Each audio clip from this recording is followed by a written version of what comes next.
So I'm Nikki with Adopt a Negotiator, and I am with... I'm Zach with Sustain Us. So Zach, you just had an action expressing your disappointment with Obama's words compared to his actions. Can you talk a little bit about what just happened here? Sure. So we had a visual demonstration of what Obama has said about climate change. We had a quote from his speech after his election saying that he wants a world without global warming. And then we contrasted that with what we've seen here at the negotiations, which is a continued U.S. failure to lead. No increase in their pledges to reduce their emission reductions targets, which are wildly inadequate for what we need to achieve. No clarity on how those targets would be achieved, and also a bowing down to the political will back home rather than taking leadership on issues that they don't need to sacrifice political capital for.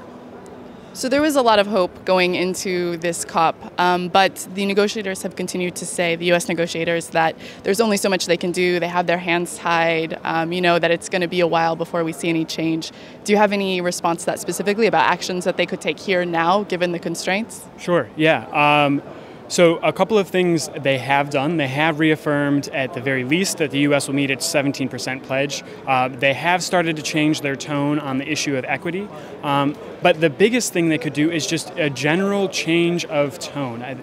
The perception of the entire international community here and the observer organizations is that the U.S. continues to be a block to progress on nearly all issues here at the conference. So just showing a willingness and an openness to negotiate the issues in a responsible and science-based manner, that would be huge as a general thing.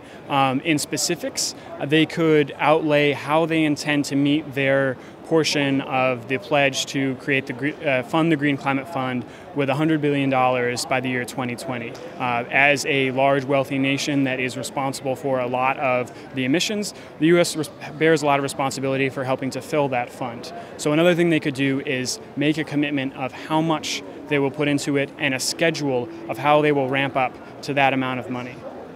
Okay, awesome. Last question. Why do you think that it's so important for youth to be here and to be involved in this process?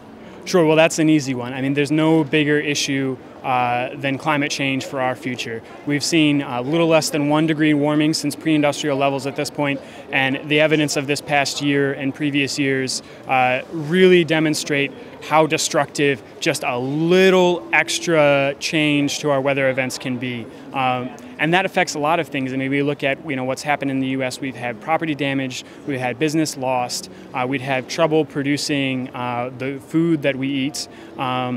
And that's now. It's only going to continue to get worse. Not necessarily progressively every single year worse, but on the whole, it will only continue to get worse. And so when you extrapolate this across the world, you have a lot more food instability, you have a lot more economic volatility, and you have a lot more political instability. So this affects all issues across the board, and it's going to be the biggest thing that youth could do to improve our future would be preventing the worst effects of climate change unequivocally. Awesome. Thank you. Thank you.